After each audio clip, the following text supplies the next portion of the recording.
इन्नल हम्दुलिल्लाह नहमदुहु व नस्तईनुहु व नस्तगफिरुह व नऊज़ु बिल्लाहि मिन शुरूरि अनफुसिना व सय्यिआति अअमालिना मन यहदिहिल्लाहु फला मुदिल्ल लहु व मन युद्लिल फला हादिय लहु व अशहदु अन ला इलाहा इल्लल्लाहु वहदहु ला शरीका लहु व अशहदु अन्न मुहम्मदन अब्दुहु व रसूलुहु अम्मा बअदु फ़इन्न खैरल हदीस किताबुल्लाह व खैरल हदी हदी मुहम्मदिन सल्लल्लाहु अलैहि वसल्लम व शर्रल उमूरि मुहदसातुहा व कुल्लु मुहदसतिन बिदअह व कुल्लु बिदअतिन ज़लालह व कुल्लु ज़लालतिन फ़िन्नार।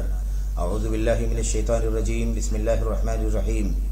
क़द अफ़लह मन तज़क्का व ज़करा इस्म रब्बिही फ़सल्ला। व क़ाल नबी सल्लल्लाहु अलैहि वसल्लम औ जाअ अन इब्न उमर रज़ियल्लाहु तआला अन्हु क़ाल फ़रज़ रसूलुल्लाह सल्लल्लाहु अलैहि वसल्लम ज़कातल फ़ित्र औ ज़कात रमज़ान साअन मिन तमरिन औ साअन मिन शईरिन अलल हुर्रि वल अब्दि व ज़करि वल उन्सा मिनल मुस्लिमीन व अमर बिहा अन तुअद्दा क़ब्ल ख़ुरूजिन नास इला अस्सलाह। व क़ाल नबी सल्लल्लाहु अलैहि वसल्लम सौतानी मलऊनान मिज़मारुन इंद निअमह व रन्नतुन इंद मुसीबह कमा जाअ अन अनस इब्न मालिक रज़ियल्लाहु तआला अन्हु।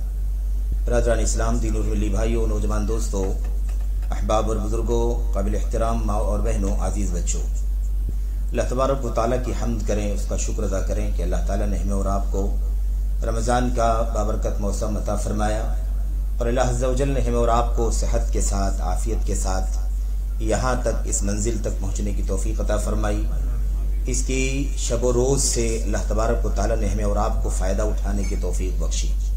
अल्लाह से दुआ करें कि जो वक्त बाकी बचा है ये ख़ात्मे का वक्त है और अंजाम का दारो मदार ख़ात्मे पर हुआ करता है।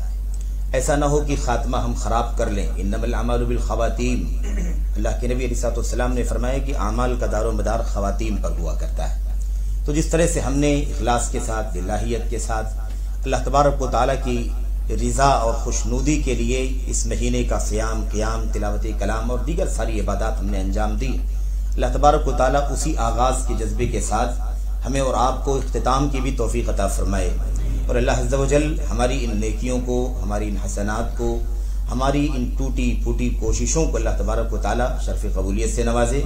अगर वो कबूलियत के लायक हैं तो कबूल फरमा ले और अगर कबूलियत के लायक नहीं है तो अल्लाह अज़्ज़ा व जल अपनी फ़ज़ल से उसे कबूलियत के काबिल बनाकर कबूल फरमा ले। आमीन या रब्बल आलमीन।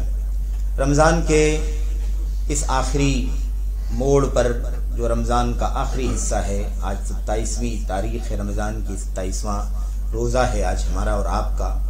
ये जुमे का दिन है और जुमे के दिन की बरकतें, उसकी सादतें, उसके फ़ताइल हम जानते हैं। ये चूँकि रमज़ान से पहले का, यानी रमज़ान के ख़त्म होने से पहले का आखिरी जुमा है, इस जुमे में जो मौजू ज़ेर बहस आना चाहिए वो सदक़तुल फ़ित्र का, ज़कातुल फ़ित्र का मौजू है।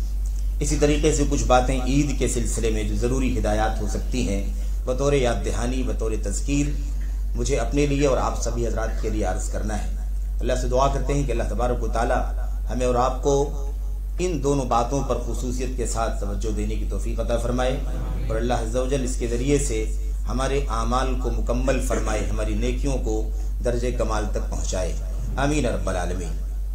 मेरे भाइयों, जहाँ तक रही बात की ये जुमा इस महीने का आखिरी जुमा है, जिसको अलविदाई जुमा कहा जाता है, लोगों ने उसको अलविदाई बना दिया है और अलविदाई के पीछे बहुत ज़्यादा ज़ईफ़ मौजू रिवायात मौजूद हैं जिसमें इस तरह की बातें साबित की जाती हैं कि जो शख्स ज़िंदगी भर रोज़ा न रखे, 70 साल तक नमाज न पढ़े, इबादत न करे, अगर वो रमज़ान के आखिरी जुमे में शामिल हो जाए तो ये आखिरी जुमा की शिरकत पूरी उम्र के बदले में कफ़ारा बन जाएगा। इसी तरीके से बाज़ लोग इस तरह की रिवायतें बयान करते हैं कि अगर कोई शख्स रमज़ान के आखिरी जुमा की 5 नमाज़ों को पाबंदी के साथ अदा कर ले तो फिर वो उसकी ज़िंदगी की बरसों की छूटी हुई नमाज़ों का कफ़ारा बन जाएगा। ये सारी रिवायतें ज़ाहिर है कि झूठी हैं, मौजू हैं, बातिल हैं, इनकी कोई असल अल्लाह के दीन के अंदर नहीं है। असल तो ये है मेरे भाइयों कि मोमिन की ज़िंदगी का हर अमल अलविदाई होना चाहिए। हर अमल, हमने जो रोज़ा रखा है वो इस तरह से रखें कि गोया कि वो अलविदाई रोज़ा है। इतने इखलास के साथ रखें, इतनी इत्तिबाई सुन्नत के साथ रखें, इतने आमाल खैर से आबाद करके रोज़ा रखें कि शायद अब कल वाला रोज़ा हमें नहीं मिलेगा। हम नमाज पढ़ें इतने इखलास के साथ, इलाहियत के साथ, इतनी इत्तिबाए सुन्नत के साथ पढ़ें और इतने आला जज्बे के साथ पढ़ें, ये सोच करके पढ़ें कि जिंदगी का कोई भरोसा नहीं है, हो सकता है यही नमाज हमारी आखिरी नमाज हो जाए।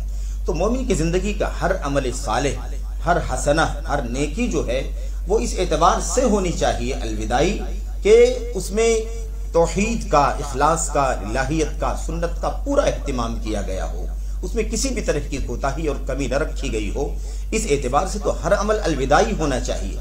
लेकिन ये सोच कि हम जिंदगी भर बदअमली करें या आमाल सालिहा से दूर रहें, हत्ता कि फराइज से दूर रहें, दीन इस्लाम के अरकान से, सुतून से दूर रहें, और कोई एक दिन की नमाज 4-5 नमाजें या कोई जुमा सारी जिंदगी का कफारा बन जाए, तो ये जो लॉटरी वाला जो अकीदा चल रहा है, इसका अल्लाह की किताब से, नबी की सुन्नत से कोई ताल्लुक नहीं है। मेरे भाइयों, आप देख रहे होंगे कि बहुत सारी मस्जिदों में आज खिलाफे मामूल भीड़ हो रही है।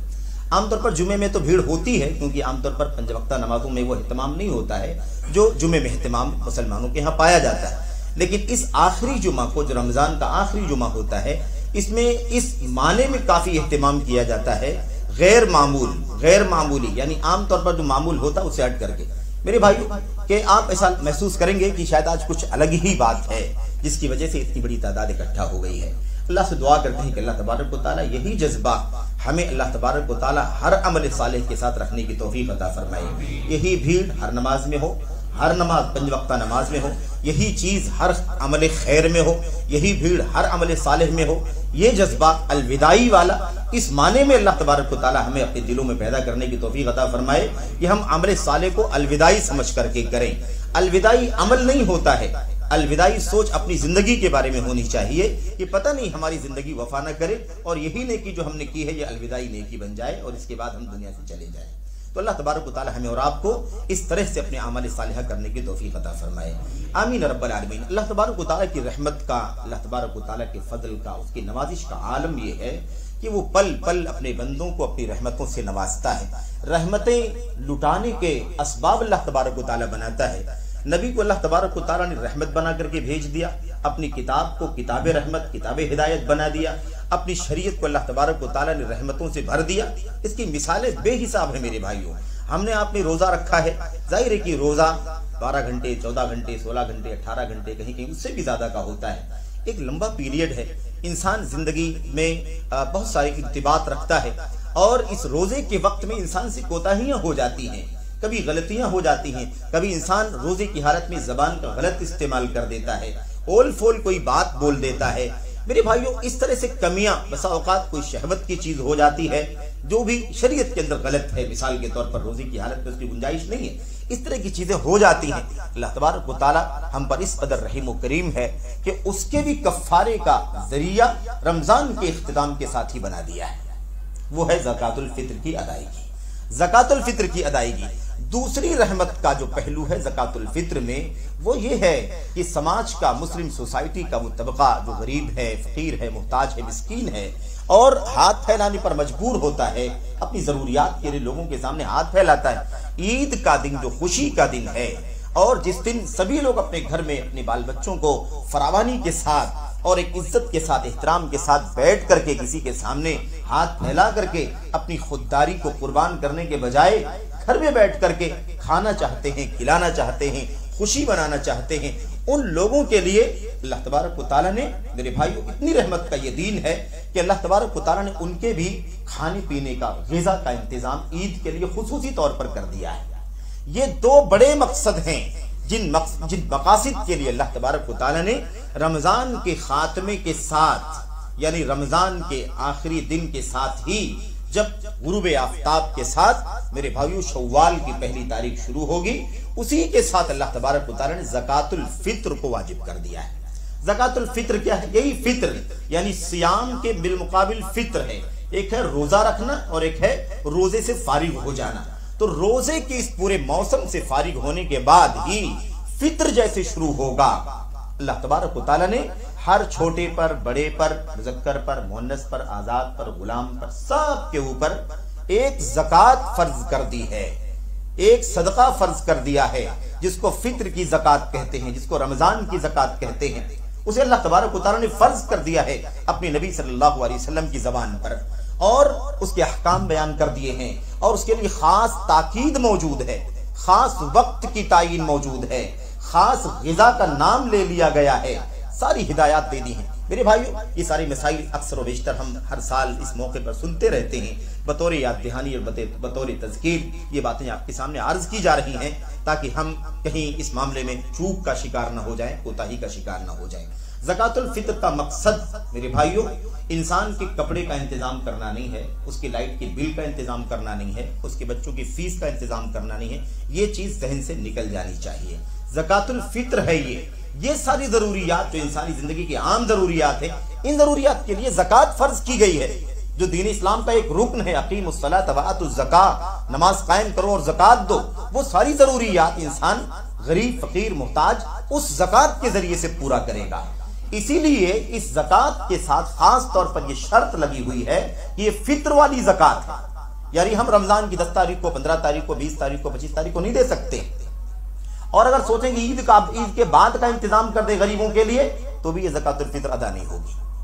तो ये कंसेप्ट समझना जरूरी है कि ज़कातुल फ़ित्र का मकसद क्या है। इसलिए जो काउंटर लगा करके लोग बैठते हैं और ज़कात रमजान की शुरू से ही वसूल करते रहते हैं, या मिसाल के तौर पर ईद की नमाज हो जाती है उसके बावजूद भी काउंटर लगा रहता है, भाई जो लोग ज़कातुल फ़ित्र नहीं दिए हैं वो लोग ज़कातुल फ़ित्र अदा कर दें, कैश में दे दें, इतनी रकम दे दें, ये कर दें।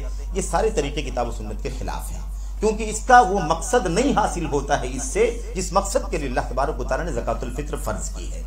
इसीलिए फित्र का लफ्ज ज़कात के साथ लगा हुआ है कि जैसे ही फित्र होगा ये ज़कात वाजिब हो जाएगी। हाँ, सिस्टम के लिए जमा करने में आगे पीछे ना हो जाए, इसलिए 1 दिन 2 दिन पहले की इजाजत दी गई है, ताकि ईद के लिए ही, ईद के दिन ही मेरे भाइयों एक फकीर अपने खाने पीने का इंतजाम कर सके, आदमी अपनी ग़िज़ा का इंतजाम कर सके, खुराक का इंतजाम कर सके, इसलिए इस ज़कात को फर्ज कर दिया गया है। अल्लाह के नबी मोहम्मद रसूलुल्लाह सल्लल्लाहु अलैहि वसल्लम की हदीसों में उसकी तालीम मौजूद है। क़द अफ़लह मन तज़क्का व ज़करा इस्म रब्बिही फसल्ला। ये जो आयत करीमा है कि वो शख्स कामयाब हो गया जिसने ज़कात अदा कर दी और अल्लाह तबारक व तआला का नाम लिया और अल्लाह तबारक व तआला के लिए नमाज अदा की। इस आयत करीमा की तफसीर में अगर आप देखें तो हाफिज इब्न जरीर तबरी रहमतुल्लाह अलैह ने, इब्न अबी शैबा के मुसन्निफ ने अपनी किताब अल मुसन्नफ के अंदर, हाफिज इब्न कसीर ने अपनी किताब तफसीर कुरान अज़ीम के अंदर, इस तरीके से और भी मुफस्सिरीन ने, मुहद्दिसीन ने अपनी किताबों के अंदर रिवायत नकल की है अबुल आलिया से, सईद इब्न मुसय्यिब से, हजरत उमर बिन अब्दुल अजीज रहमतुल्लाह अलैह से, कि इस आयत करीमा से मुराद ज़कातुल फ़ित्र है। वो शख्स कामयाब हो गया जिसने ज़कात अदा कर दी, यानी जिसने ज़कातुल फ़ित्र अदा कर दी, वैसे अदा कर दी जैसे अल्लाह के नबी ने फरमाया है, वो अदा कर दिया जो अल्लाह के नबी ने फर्ज किया है, उस वक्त अदा किया जब अल्लाह के नबी सल्लल्लाहु ने फर्ज किया। सुन्नत के मुताबिक जो भी ज़कातुल फ़ित्र अदा करे, क़द अफ़लह, वो कामयाब हो गया। उमर बिन अब्दुल अजीज रहमतुल्लाह अलैह, सईद इब्न मुसय्यिब रहमतुल्लाह अलैह जब ज़कातुल फ़ित्र को समझाते थे तो इस आयत करीमा की तिलावत करते थे और इस आयत करीमा की तिलावत करके बतलाते थे कि इस ज़कात से मुराद, जिस ज़कात की अदायगी पर कामयाबी का ऐलान किया जा रहा है, इससे मुराद ज़कातुल फ़ित्र है, जो फित्र के साथ यानी रमजान के इख्तिताम के साथ, रोज़ों के कंप्लीट होने के साथ ही वाजिब हो जाती है। तो आप सोचिए कि ज़कातुल फ़ित्र के साथ ये बात जुड़ी हुई है कि कामयाबी का ऐलान किया जा रहा, क़द अफ़लह, कामयाब हो गया। ज़कातुल फ़ित्र की अदायगी बहुत ही अहम चीज़ है और इसके लिए वो सारी शर्तें, सारी पाबंदियां हमें याद रखनी है, जिसका हदीसों के अंदर खास तौर पर जिक्र किया गया है। अल्लाह के नबी अलैहिस्सलाम के बारे में अब्दुल्लाह बिन उमर फरमाते हैं कि अल्लाह के नबी अलैहिस्सलाम ने ज़कातुल फ़ित्र फर्ज की हर मर्द पर, हर औरत पर, यानी मुज़क्कर मुअन्नस पर, छोटा पर, छोटे पर, बड़े पर, आजाद पर, गुलाम पर, सभी लोगों पर फर्ज की है 1 सा। ये सा मदीने का सा है, हिजाज का सा है, जिसकी मिक़दार रितल में, मिसकाल में बतलाई गई है। आज अगर किलोग्राम में कन्वर्ट किया जाए तो तकरीबन 3 किलोग्राम बनता है उसका वजन। 3 किलोग्राम इंसान अपनी ज़कातुल फ़ित्र अदा करे सारे लोगों की तरफ से, छोटे बड़े सबकी तरफ से। और इसके लिए अल्लाह के नबी सल्लल्लाहु की जो हिदायत है वो ये है कि ये वाजिब होता है रमजान के आखिरी दिन का सूरज गुरूब होने के साथ ही। ये वाजिब होने का वक्त वाजिब हो चुका है। अब उसके लिए बेहतरीन वक्त कौन सा है? उसके लिए बेहतरीन वक्त है कि अल्लाह के नबी ने फरमाया, वो अमरा बिहा अन तुअद्दा खुरूज क़ब्ल खुरूज अन्नास इला सलाह, आपने हुक्म दिया कि इस ज़कातुल फ़ित्र को लोगों के ईद की नमाज के लिए, ईदगाह के लिए निकलने से पहले अदा कर दिया जाए। यानी आप देखिए ये उसका सबसे बेहतरीन वक्त है, सबसे बेहतरीन, इसीलिए ईद की नमाज के बाद वो ज़कातुल फित्र अदा नहीं होगी। मन अद्दाहा क़ब्ल अस्सलाह फ़हिय ज़कातुन मक़बूला व मन अद्दाहा बाद अस्सलाह फ़हिय सदक़तुन मिन अस्सदक़ात। अल्लाह के नबी ने फरमाया जो शख्स ज़कातुल फित्र ईद की नमाज से पहले अदा कर देगा वो मकबूल ज़कातुल फित्र मानी जाएगी, और जो लेट कर देगा ईद के बाद अदा करेगा फ़हिय सदक़तुन मिन अस्सदक़ात, वो आम सदका शुमार होगा, ज़कातुल फित्र कबूल नहीं होगी। बड़ी सराहत के साथ इसको कहते हैं नस। नस का मतलब ये होता है कि उसमें आप कोई भी आगे पीछे करने की गुंजाइश नहीं, कोई ताबील नहीं है, कोई इसके अंदर इश्काल नहीं।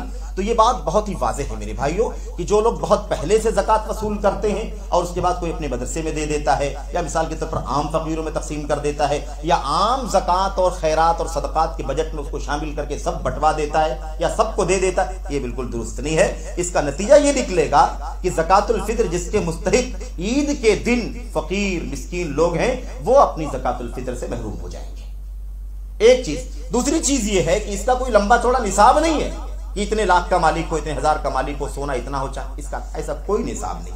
उसका इतना ही निसाब है कि हर शख्स ज़कात अदा करे जिसके पास अपने लिए और अपने बाल बच्चों के लिए एक दिन का खाना पीना मौजूद हो। उस एक दिन के लिए, ईद के दिन के लिए, अगर मेरे पास ईद के दिन के लिए अगर मेरा और मेरे बाल बच्चों के खाने का अगर है इंतजाम और उससे बढ़ जाता है तो हमें ज़कातुल फित्र अदा करना है। अगर सब लोगों की तरफ से अदा करने की पोजीशन नहीं है तो जितने लोगों की तरफ से अदा कर सकता है उतने लोगों की तरफ से अदा करना जरूरी है। तो ज़कातुल फित्र इसलिए फर्ज है मेरे भाइयों ताकि ईद के दिन वो गरीब हाथ फैलाने पर मजबूर ना हो। इसीलिए आप देखिए कि उसको कैश से अलग किया गया है, नकदी से अलग कर दिया गया है। उसके अंदर सोना, उसके अंदर चांदी, उसके अंदर गल्ला, उसके अंदर जानवर, ये सब अदा किए जाते हैं असल ज़कात के अंदर। लेकिन ये जो ज़कातुल फित्र है इसके अंदर आप देखिए फर्ज किया है क्या, 1 सा खजूर, 1 सा जौ, या दूसरी रिवायतों के अंदर मक्खन है, पनीर है, किशमिश है वगैरह, इन तमाम चीजों का नाम है। ये सारी चीजें जो आम तौर पर उस वक्त के समाज में खाई जाती थी, इस्तेमाल की जाती थी, इनमें से अल्लाह के नबी सल्लल्लाहु अलैहि वसल्लम ने फर्ज किया। आज हमारे समाज के अंदर खाने पीने की और दूसरी ग़िज़ाएं अगर आमतौर पर इस्तेमाल होती हैं तो उनमें से वो ज़कातुल फित्र अदा की जाएगी। ऐसा नहीं कि हम उसको अब खजूर में से ही अदा करें या मिसाल किशमिश में से अदा करें। आमतौर पर यह ग़िज़ा उस वक्त थी। आज आमतौर पर जो ग़िज़ा हम लोग खाते पीते हैं, हमारे समाज में खाई पी जाती है, उन ग़िज़ाओं में से किसी भी ग़िज़ा को इंसान 1 सा के हिसाब से दे सकता है। और यही बात दुरुस्त है, अनाज ही या खाने पीने की अशिया ही, ग़िज़ाई अशिया ही, खुराक की अशिया ही खर्च की जाए, निकाली जाए, कैश न निकाला जाए, क्योंकि कैश सबसे पहली बात अल्लाह के नबी के फर्ज के खिलाफ है। अल्लाह के नबी ने फर्ज कैश किया ही नहीं। आपने फर्ज क्या किया है, आपने ये किया है। हाँ, आप किसी को वकील बना सकते हैं, जिम्मेदार बना सकते हैं। आपके यहाँ जिम्मेदारान ने अगर सिस्टम कोई बना रखा है कि भाई लोग हमारे पास पैसे जमा कर दें और हम आपकी तरफ से जिम्मेदार बन करके, वकील बन करके हम उसी टाइम पर जो आखिर में 1 से 2 दिन पहले ज़कातुल फित्र का गल्ला खरीद करके, अनाज खरीद करके हम फुकरा मसाकिन में पहुंचा देंगे, तो बिलाशुबा ऐसी सूरत में हम वकील बना सकते हैं। वकील तो 2 महीना पहले भी बनाया जा सकता है, लेकिन जरूरी है कि वकील उसी वक्त उसको अदा करे जब उसके अदा करने का वक्त है, और वही अदा करे जो अदा करने का वक्त है। तो मेरे भाइयों, ये तो हम कर सकते हैं, लेकिन ना उसके पहले हम अदा कर सकते हैं बराह रास्त, और ना ही हम ईद की नमाज के बाद अदा कर सकते हैं। लोग इसका ऐलान करते रहते हैं। ऐलान ये नहीं होना चाहिए। ईद की नमाज से पहले भी काउंटर लगे होते हैं, माइक लगे होते हैं, ऐलान किया जाता है भाई जो लोग ज़कातुल फित्र ना दिए हों वो ज़कातुल फित्र अदा कर दें, और इधर जमात खड़ी होने का टाइम हो रहा होता है। आप सोचिए कि ज़कातुल फित्र कैसे अदा होगी? वो लेने वाला कोई और ले रहा है, वो कब खरीदेगा गल्ला, कब खरीदेगा ग़िज़ा और खुराक को, और कब गरीबों तक पहुंचाएगा? तो ये चीज मुनासिब नहीं है। इसलिए इसका ऐलान पहले से होना चाहिए, और यह ऐलान होना चाहिए कि अल्लाह वास्ते लेट मत करो। कोई भी शख्स ज़कातुल फित्र लेट मत करे। 1 दिन 2 दिन, बल्कि बाज़ रिवायतों में 3 दिन का भी जिक्र है। ज्यादा से ज्यादा 3 दिन पहले तक आप अपनी ज़कातुल फित्र कैसे भी या तो अदा कर दें और या तो किसी को वकील बना दें जो आपकी तरफ से अदा कर दे। इसको लेट न करें। ईद की नमाज से पहले तक अगर आपने अदा नहीं किया तो फिर अदा नहीं होगी। यह पैगाम देने की जरूरत है लोगों को। लोग मुतमईन रहते हैं, सुबह जाएंगे तो दे देंगे। मेरे भाई, कैश आप दे देंगे। कैश आदमी, वो फकीर कैश ले लेगा और कैश ले जाकर के अपने दूसरे काम में इस्तेमाल कर लेगा, और फिर वो हाथ फैलाने के लोगों के सामने आ जाएगा। इसी से बचाने के लिए ये ज़कातुल फित्र फर्ज की गई। तो ये एक मकसद है। अल्लाह के नबी ने फरमाया तुहरतन लिस्साइमी मिनल लग़्वी वर्रफ़थ व तुअमतन लिलमसाकीन। मिस्कीनों के लिए ईद के दिन खुराक का इंतजाम हो जाए, ग़िज़ा का इंतजाम हो जाए।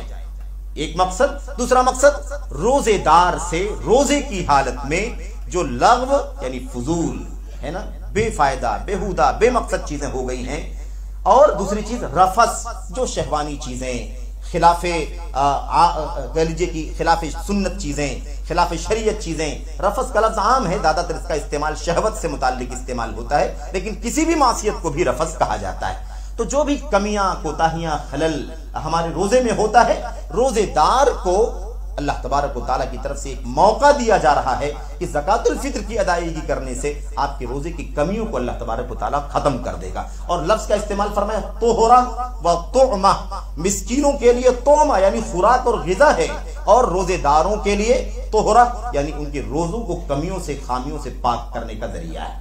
तो अल्लाह से दुआ करें कि अल्लाह तबारक व तआला हमें और आपको ज़कातुल फित्र की अदायगी की तौफीक अता फरमाए और ज़कातुल फित्र को सुन्नत के मुताबिक अदा करें। अब कैश के बारे में बड़ा झगड़ा चलता है, लोग आमतौर पर कैश दो, कैश दे दो, क्यों नहीं अदा होगा। वो जाहिर है कि वो फकीर के लिए ज्यादा फायदेमंद है। वो कैश ले लेगा तो अनाज भी खरीदेगा, वो बिल भी भर लेगा, वो फीस भी भर देगा, वो कपड़े भी ले लेगा, जूते, इस तरह की बातें लोग करते हैं। इसको कहते हैं नस्स के मुकाबले में अक्ल का इस्तेमाल करना। ये तो बात को छोटा मसला है कि आपने कैश दे दिया, वो अदा हुआ कि नहीं हुआ, लेकिन ये सोच बड़ी खतरनाक है और ये मनहज के खिलाफ है। हमारा दीन तालीम हमें यह देता है कि अल्लाह की किताब, नबी की सुन्नत में जो चीज साबित हो चुकी है उसके बिल मुकाबिल अपनी अक्ल का इस्तेमाल ना करें। लोगों के पास कोई दलील नहीं, वो क्या कहते हैं? कहते हैं अनफअ लिल फुकरा, कैश देना फकीरों के लिए ज्यादा फायदेमंद है। मेरे भाइयों, अगर ज्यादा फायदेमंद है तो क्या ये अल्लाह तबारक व तआला को नौजुबिल्लाह नहीं मालूम था? नबी करीम सल्लल्लाहु अलैहि वसल्लम को अल्लाह तबारक व तआला ने नहीं बतलाया?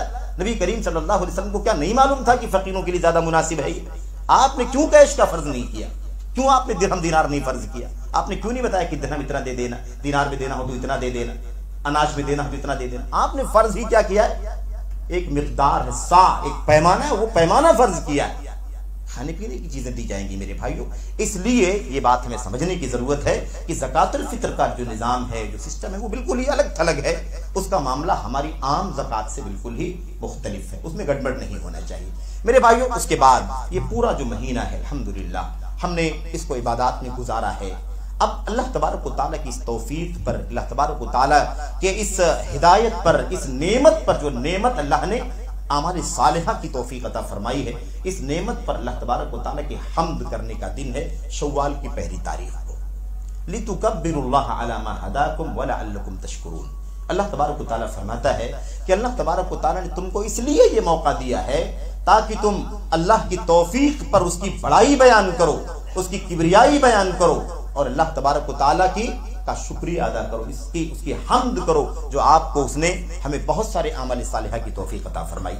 तो ये नेकी जब हमें मिल जाए, तौफीक मिल जाए, तो हमें चाहिए कि अल्लाह तबारक व तआला से दो काम करें। एक तो अल्लाह से कबूलियत के लिए दुआ करें कि अल्लाह ताला कबूल फरमा ले। हम आजाद ना हो जाए कि हमने नेकी तो की है और हमारा काम हो गया। हमें इस बात की भी फिक्र करनी है कि हमारी नेकियां कबूल हुई हैं या नहीं हुई हैं। मेरे भाइयों, हम तब जाकर के सही मानों में ईमान वाले होंगे, क्योंकि हमारा इस बात पर यकीन है, ईमान है कि कबूलियत के बगैर इंसान को किसी भी अमल का सिला और बदला नहीं मिल सकता है। इसलिए कबूलियत की दुआ करें। और आप जानते हैं कि सलफ़ सालिहीन के बारे में हाफिज इब्न रजब रहमतुल्लाह अलैह ने अपनी किताब के अंदर लिखा है कि सलफ़ सालिहीन का तरीका ये था कि रमजान की आमद के लिए और अपनी आफियत के लिए 6 महीने तक दुआएं किया करते थे। अल्लाह रमजान आ जाए, मैं जिंदा रहूं, सेहत के साथ रहूं, रमजान आ जाए, जिंदा रहूं, सेहत के साथ रहूं, ताकि इबादत कर सकूं। और जब रमजान आता था पूरे इत्तिमाम के साथ महीना गुजारते थे, और उसके बाद जब ईद खत्म हो जाती थी तो 6 महीने अल्लाह से दुआ करते थे कि अल्लाह ताला जो नेकियां हमें तूने करने की तौफीक अता फरमाई है, इन नेकियों को कबूलियत का शरफ अता फरमा दे। तो ये जज्बा होना चाहिए, आमद, इंतजार और उसके बाद उसकी कबूलियत की अल्लाह तबारक व तआला से दुआ। इन्नमा यतक़ब्बलुल्लाहु मिनल मुत्तक़ीन, क्योंकि उसूल ये है कि अल्लाह ताला नेकियां उन लोगों की कबूल फरमाता है जो सही मानों में तक़वा शार हुआ करते हैं। और पहचान क्या है कि नेकी कबूल हो गई या नहीं कबूल हुई? ये नेकियां जो हम कर रहे हैं, अगर इन नेकियों की अल्लाह तबारक व तआला ईद के बाद शव्वाल, ज़िलक़ादा, ज़िलहिज्जा, मुहर्रम, सफ़र और बकिया साल के अय्याम में अगर अल्लाह ताला नेकियों की तौफीक अता फरमाता है, नमाज की पाबंदी है, रोजे का एहतिमाम है, कुरान की तिलावत का जिंदगी के अंदर मामूल मौजूद है और दीगर आमाल सालिहा मौजूद हैं, और हम अभी भी नेकियां कर रहे हैं साल के बकिया मौसम में भी, तो ये सबसे बड़ी दलील है कि हमारी नेकियों को अल्लाह ताला ने रमजान में कबूल फरमा लिया है, क्योंकि नेकी की कबूलियत की दलील ये है कि अल्लाह मजीद नेकी की तौफीक अता फरमाए, और गुनाह की सजा ये है कि अल्लाह ताला बंदे को गुनाह से निकलने न दे, गुनाह में ही उसे लगाए रहे, गुनाह पर गुनाह करता चला जाए। सबसे बड़ी दलील है इन्ना मिन जज़ाइल हसनतिल हसनत बअदहा व इन्ना मिन उक़ूबति सय्यअति सय्यअत बअदहा। हसन बसरी रहमतुल्लाहि अलैहि ने ये बात फरमाई थी। तो हमें ये बात ध्यान में रखनी है मेरे भाइयों कि हम आमाल सालिहा भी करें, अल्लाह से कबूलियत की फिक्र भी करें, दुआ भी करें उसके लिए। और ईद जो शुक्रिया का दिन है, हमें अल्लाह ताला ने पूरी जिंदगी में, पूरे दीन के अंदर कोई ऐसा मौका नहीं दिया है कि हम खुशी में इस्लाम की शरीयत की पाबंदियों से बाहर चले जाएं। खुशी मनाने का है, बहुत सारा मौका है, और दो बड़े मौके ईदैन के, लेकिन खुशी में हम इस कदर आजाद हो जाएं कि हवस और ख्वाहिशात नफसानी के पीछे चले, गुनाह और मासी और मुनकरात में डूब जाएं, इसकी कोई इजाजत, कोई भी इसका मेरे भाइयों अल्लाह तबारक व तआला की तरफ से मौका नहीं दिया गया है।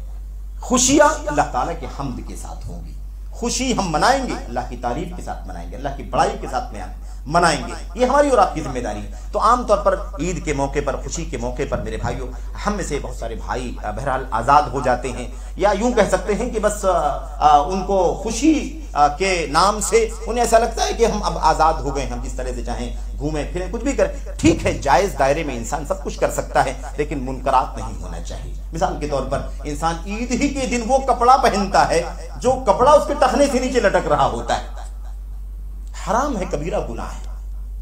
हमने कैसे शुक्रिया अदा करना शुरू कर दिया, शुक्रिया का दिन है, और हमने कपड़ा जो सिलाया है वो कैसा है, टखने से नीचे, मा अस्फल मिनल काबैनि फिन्नार, जहन्नम में जलेगा वो, और अल्लाह तबारक व तआला उसको रहमत की नजर से नहीं देखेगा जो अपने कपड़े को टखने से नीचे लटकाता है।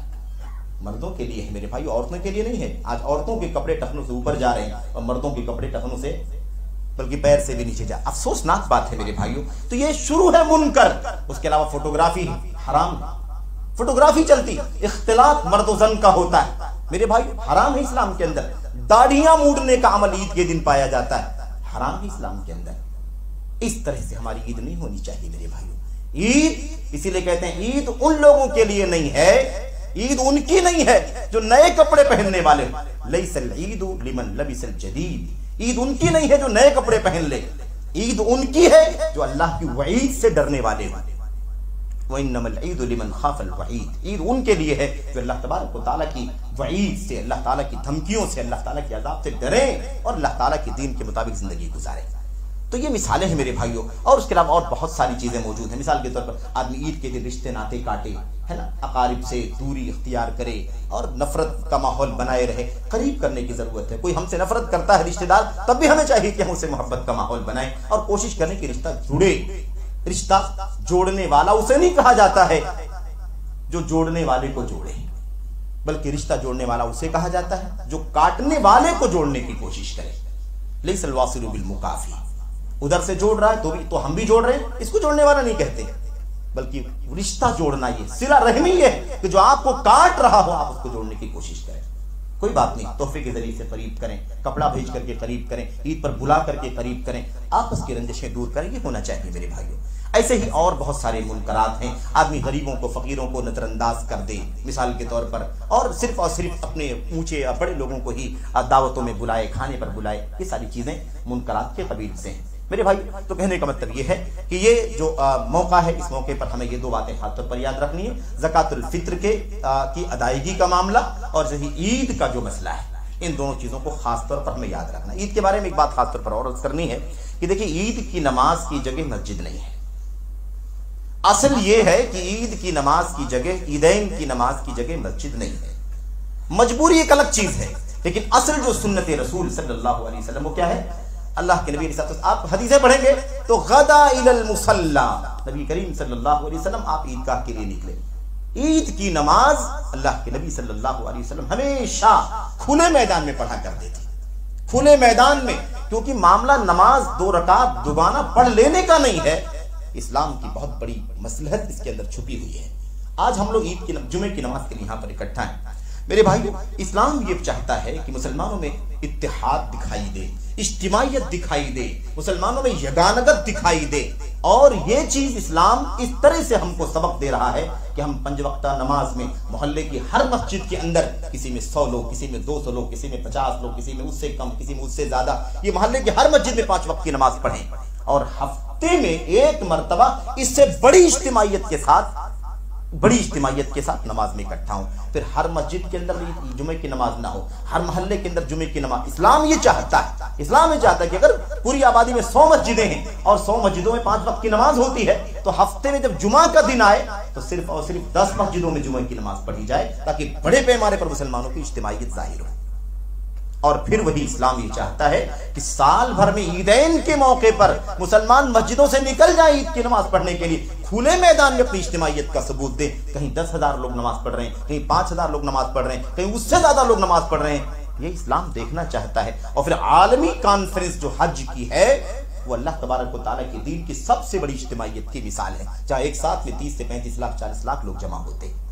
इसके पीछे एक मकसद है मेरे भाई, मकसद है, वरना हर आदमी अपने अपने घर में अपनी अपनी छोटी छोटी मस्जिद में नमाज पढ़ ले। तो देखिए, उज़्र की बुनियाद पर मस्जिद के अंदर नमाज पढ़ने का सबूत मौजूद है, लेकिन उज़्र की नौइयत समझना जरूरी है और इसी पर बात मुझे खत्म करना है। उज़्र की नौइयत यह है कि आदमी खुले मैदान में ईद की नमाज पढ़ना है, लेकिन बारिश हो रही है, बाहर नमाज नहीं पढ़ना मुमकिन है, तो ऐसी सूरत में हमें मजबूरन मस्जिद के अंदर नमाज पढ़ना पड़ेगा। असल ईद की नमाज मेरे भाइयों मुसल्ला में है, खुले मैदान में है, और इससे सिर्फ और सिर्फ मस्जिद हराम मुस्तस्ना है। बस मस्जिद हराम के सिवा मदीने की मस्जिद नबवी भी इसमें शामिल है। ईद की नमाज मस्जिद नबवी में नहीं पढ़ी जाएगी, बल्कि मदीने में मस्जिद नबवी होते हुए अल्लाह के नबी अलैहिस्सलाम ईद की नमाज पढ़ने के लिए मुसल्ला बाहर निकला करते थे। अगर फजीलत ही देख, कोई कह सकता है कि बाहर कौन सी फजीलत है, ये तो मस्जिद है ज्यादा अफजल है, मस्जिद नबवी में तो 1000 गुना सवाब मिलता है। तो अल्लाह के नबी अलैहिस्सलाम ने ईद की नमाज मुसल्ला में क्यों पढ़ी, ईदगाह में क्यों पढ़ी? तो ये सबक है, पैगाम है। और मैं आपको बताऊं, बाज़ उलमा ने तो इतनी इस मामले में शिद्दत की बात लिखी हदीसों की बुनियाद पर कि बाद लोगों ने कहा कि बिदअत है मस्जिदों के अंदर ईद की नमाज पढ़ना। यहां तक अहले इल्म ने लिखा मेरे भाई। मिस्र के एक बहुत बड़े आलिम अल्लामा अहमद शाकिर रहमतुल्लाह अलैह, जो बहुत बड़े मुहद्दिस भी थे अपने वक्त के, उन्होंने लिखा है कि हदीसों को देखने से मालूम पड़ता है कि सुन्नत के खिलाफ है। तो बारिश है, ये उज़्र है मेरे भाई। अब कोई कह सकता है कि हमारे पास जगह नहीं है, हम कैसे क्या करें? मेरे भाइयों, हम जलसे करने के लिए, प्रोग्राम करने के लिए बड़े बड़े ग्राउंड किराए पर लेते हैं कि नहीं लेते? 6 घंटे के लिए, 8 घंटे के लिए हम लोग बड़े बड़े ग्राउंड हम किराए पर लेकर के हम जलसे कर सकते हैं। तो क्या हम ईद की नमाज के लिए हम किराए पर रूम, हम ग्राउंड नहीं ले सकते, मैदान नहीं ले सकते? ये हमारी कोशिश होनी चाहिए। एहतिमाम करें, जो कर सकते हैं वो करें। एक सुन्नत को जिंदा करने का काम है, याद रखें इस बात को। एक इज्तिमाइयत जाहिर होगी, ये अल्लाह के दीन का पैगाम है। अल्लाह से दुआ करते हैं कि अल्लाह तबारक व तआला हमें और आपको सुन्नतों को जिंदा करने की तौफीक अता फरमाए।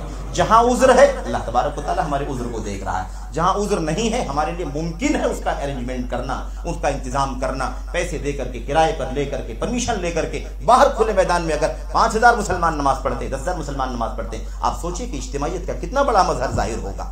और इसी बात को किसी क्रिश्चियन ने बहुत पहले कहा था कि जब तक मुसलमानों का जुमा है, जब तक मुसलमानों का कुरान है और जब तक मुसलमानों का हज है, तब तक मुसलमानों को मिटाना नामुमकिन है। लेकिन हम शायद इज्तिमाइयत का माना नहीं समझते। हम समझते हैं 2 रकात नमाज पढ़ लेना है काफी।